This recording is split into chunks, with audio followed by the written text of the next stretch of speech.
Perbedaan antara orang munafik dan mukmin, lihat salat subuh. Salat subuh berbeda.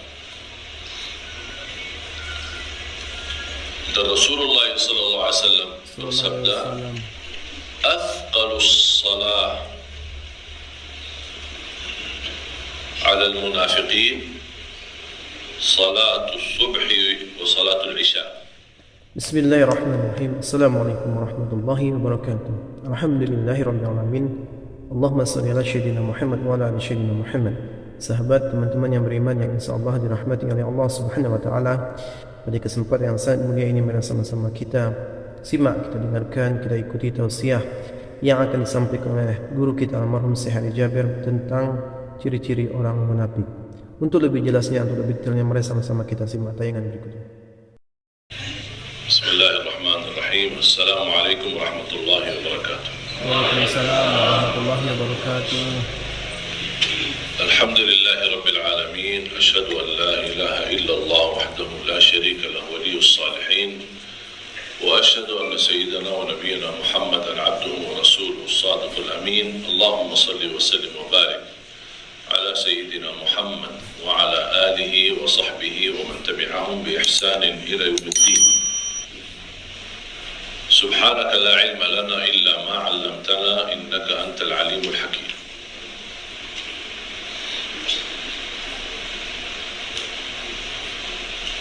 الحمد لله شكر الله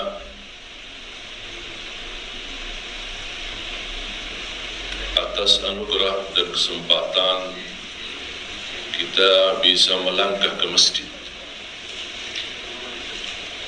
untuk tunaikan salat subuh berjamaah.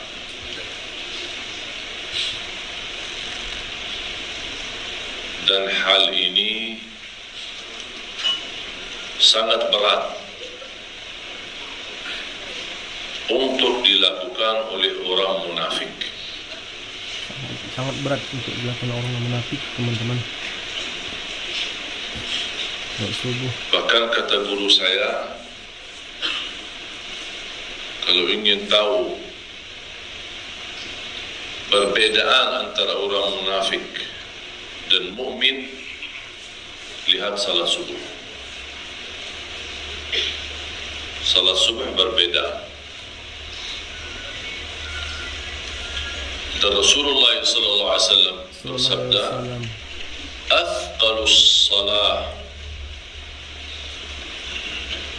'ala al-munafiqin salatus subhi wa salatul isya." Salatul Fajr wa Salatul Isya.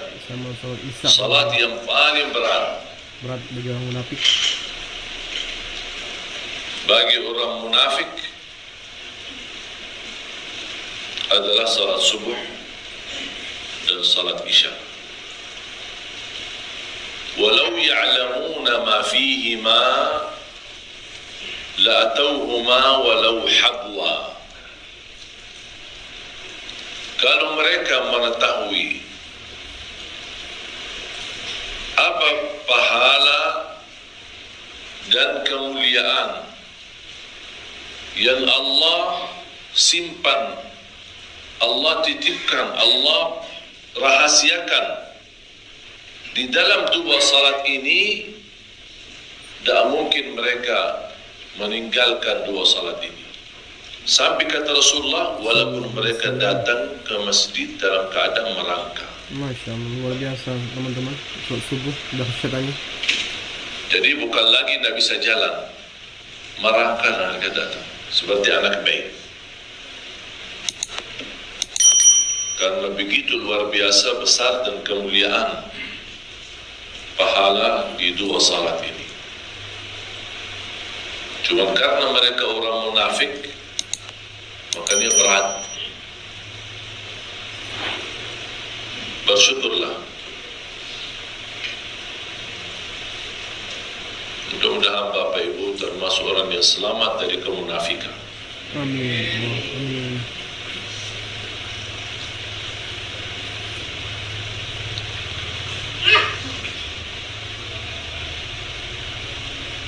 Ada juga satu hadis yang diriwayatkan Imam Tirmizi, man shalla 40 yawman la tafutuhu takbiratul ihram kutibat lahu bara'atan.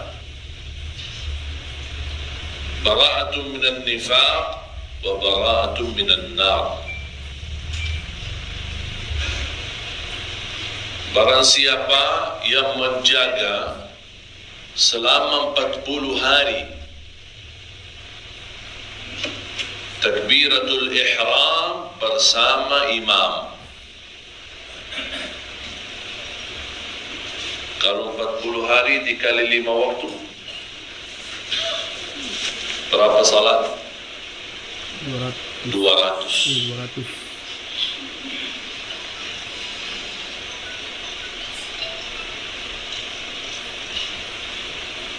Barang siapa yang jaga salat dan tidak tertinggal takbiratul ihram bersama imam,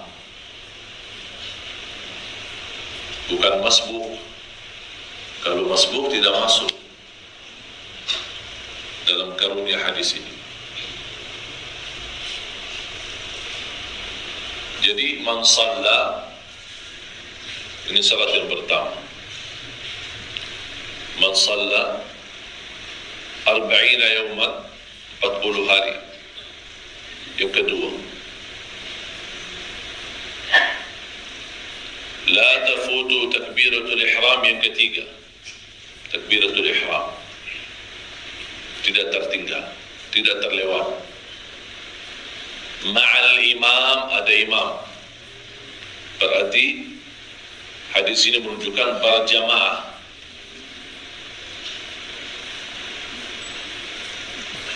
Man shalla 40 yawman la tafutuhu takbiratul ihrami ma'al imam, baru dapat kutibat lahu bara'atan. Mempunyai 4 hal ini. Salat selama 40 hari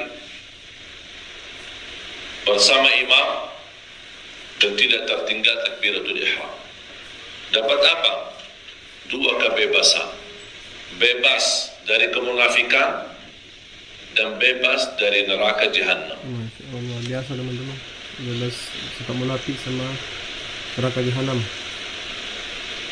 Bahagialah yang sudah mampu melaksanakan. Mudah-mudahan kita termasuk istiqomah teman-teman. Dan orang munafik tidak sanggup. Tak bisa.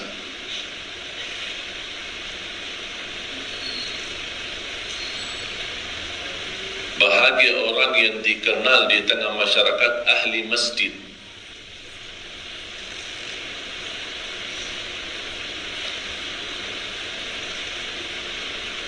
Ada seorang ulama besar tidak pernah mendengar azan di luar masjid selama 40 tahun. Masya Allah. 40 tahun. Bayangkan Bapak Ibu, 40 tahun tidak pernah mendengar azan di luar masjid. Bukan karena ada speaker atau tidak ada mic, tapi karena sebelum azan dia sudah ada di masjid. Dia dengar azan di dalam masjid, bukan di luar masjid. Selama 40 tahun. Ditanya, kok bisa? Apa yang mendorongmu semangat sampai begitu luar biasa perhatiannya kepada salat, sampai sudah mempersiapkan diri sebelum azan dan sudah di masjid? Beliau jawab dengan jawaban yang sederhana. Azan ini panggilan. Panggilan. Azan ini memberitahu sudah masuk waktu salat. Kata beliau, azan ini panggilan untuk orang yang lalai. Dan saya tidak mau termasuk orang yang lalai. Saya ke masjid tak perlu dipanggil.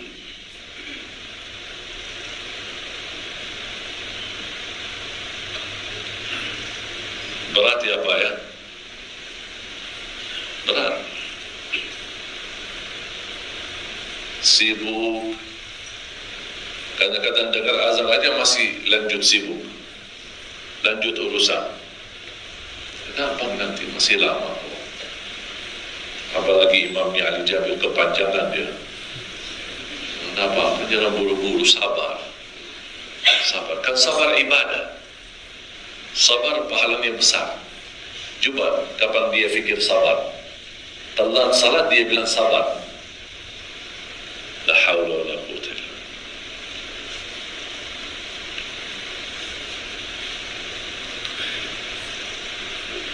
Dan ini perlu jemaah sekalian, kita perlu latihan. Latihan pertama selama 1 minggu. Tak usah lama-lama, 1 minggu. Coba kira-kira bapak ibu, terutama bapak-bapak, karena kalau untuk ibu-ibu tidak diwajibkan ke masjid. Tapi Rasulullah SAW bersabda, la tamna'u ima Allah masajid Allah. Tidak boleh melarang wanita kalau dia ingin ke masjid, kasih dia ke masjid. Jangan larang dia, kata Rasulullah. Wa salatu wa fi baitiha khairul laha. Tapi salatnya di rumah itu lebih baik, kata Rasulullah, buat dia. Kesimpulan kata ulama, bagi wanita kalau dia bisa menjaminkan aman dirinya dan terjegah dari godaan fitnah, boleh dia ke masjid. Tapi kalau wanita keluar bisa membahayakan dirinya atau bisa menjadi godaan bagi orang laki-laki, lebih baik dia di rumah. Dan saya lihat di Indonesia sudah menjadi kebiasaan, ya Bu, biasa ke masjid. Aman gak? Aman? Pulang pergi aman? Ada yang ganggu di jalan? Ada yang goda? Silakan datang ke masjid.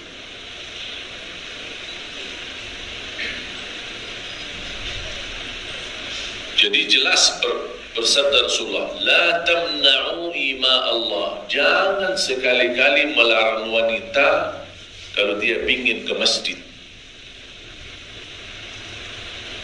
Walaupun kata Rasulullah, tapi lebih baik. Jadi sekarang ada kata baik, ada yang lebih baik. Ke masjid boleh gak? Boleh. Baik. Tapi lebih baik salat di rumah. Dan saya yakin kaum wanita ketika ingin ke masjid, apalagi kalau ada kegiatan tausiah atau majlis ta'lim, dia ingin sekalian belajar. Cita-citanya dia datang ke masjid, pertama belajar cara salat yang benar. Yang kedua, dia bisa belajar dari bacaan imam. Mungkin kalau dari rumahnya bisikan suara kanan kiri banyak masjid, tak bisa dengar jelas. Datang ke masjid, dia ingin bisa dapat belajar dari bacaan imam. Mudah-mudahan dia bisa memperbaiki bacaannya, bisa menjadi lebih baik bacaannya. Sekalian dia datang bisa silaturahim dengan tetangganya yang barangkali tidak berkesempatan ketemu, tapi bisa berjumpa di masjid. Bisa juga sekalian menghadiri dan mengambil ilmu di masjid itu. Tausiah, kultum, majlis ta'lim. Berarti banyak manfaat bagi wanita untuk datang ke masjid. Zaman Rasulullah SAW pun ada wanita yang suka ke masjid. Bahkan ada wanita yang menjadi tukang bersih di masjid zaman Rasulullah SAW. Sampai dia suka mewangikan masjid, bawa wangi-wangian seperti kayu gaharu. Sebuah kayu ketika kita bakar, dia wangi, keluar asap tapi harum seperti minyak wangi. Dan wanita ini ketika meninggal dunia, dia meninggal dunia malam hari. Mereka tidak berani mengganggu Rasulullah SAW malam hari. Barangkali tidur, istirahat, atau lagi salat tahajud, kita tidak tahu. Makanya mereka membawa wanita ini disalati dan dimakamkan. Ketika Rasulullah SAW pagi hari bertanya, mana perempuan kita ini yang biasa suka bersih-bersih, berarti dicari sama Rasulullah SAW. Kalau dicari, berarti sering dia datang ke masjid. Kalau dia cuma sekali-kali, tidak mungkin kita merasa kehilangan orang itu. Tapi kalau dia sering, orang datang selalu ke masjid, ketika dia tidak ada, pasti kita tanya, ini gimana Pak? Pak Haji itu hari ini tidak ada di masjid. Oh ayo kita lihat dulu, barangkali dia lagi sakit. Betul kan? Dan begitu Rasulullah SAW, mana perempuan ini? Mohon maaf ya Rasulullah, tadi malam dia meninggal. Dan kami tidak berani mengganggu untuk memberitahu. Kata Rasulullah, tunjukkan di mana makamnya, di mana kalian kuburkan. Ditunjukkan. Dan Rasulullah SAW langsung salati. Apakah salat para sahabat, salat jenazah untuk wanita ini tidak cukup? Cukup. Tapi kenapa Rasulullah SAW ingin Rasul yang langsung salati? Karena Rasulullah SAW kalau salati, menyalati satu orang, dijamin dia masuk surga. Makanya Rasul ingin salatkan jenazah untuk dia sebagai jaminan dia masuk surga. Masya Allah. Kerjaannya wanita itu di masjid, cinta masjid, bersihin masjid. Jadi tidak apa-apa sekali-kali ibu datang ke masjid, sama-sama, rame-rame sama teman-teman, minta izin sama takmir masjid, kami hari ini ingin bersihin masjid. Kami yang bersihin, jangan tukang bersih yang biasa dibawa oleh masjid. Kami kaum wanita ingin membersihkan masjid. Izinkan kami. Tolong Pak Takmir, kasihlah, boleh. Silakan Bu. Kami ingin bersihkan semua kamar mandinya, terasnya, dalam masjidnya, kaca-kacanya kita lap bersih. Dapat seminggu sekali, tak usah setiap hari. Seminggu sekali. Mudah-mudahan Allah berikan pahala seperti wanita itu yang disalati oleh Rasulullah SAW. Bapak Ibu jemaah sekalian dimuliakan Allah Subhanahu wa taala.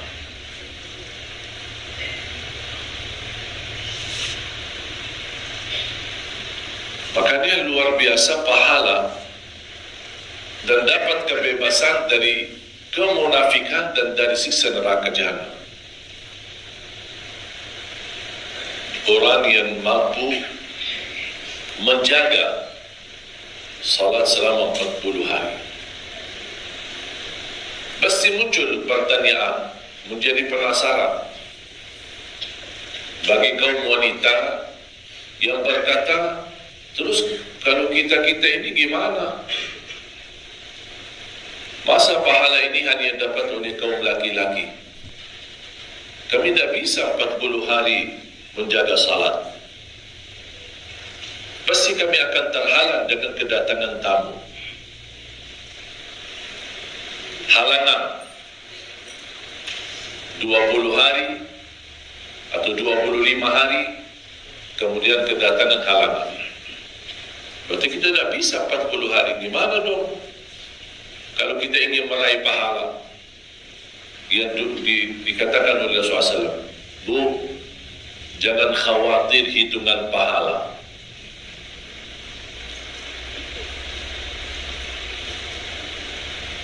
Kalau ibu bisa buktikan salatnya selalu tepat waktu dan selalu terjaga takbiratul ihram, insya-Allah akan Allah berikan pahala yang sempurna walaupun belum mencapai 40 hari. Alhamdulillahirrabbilalamin. Sahabat yang beriman, itulah tadi ilmu yang disampaikan oleh guru kita.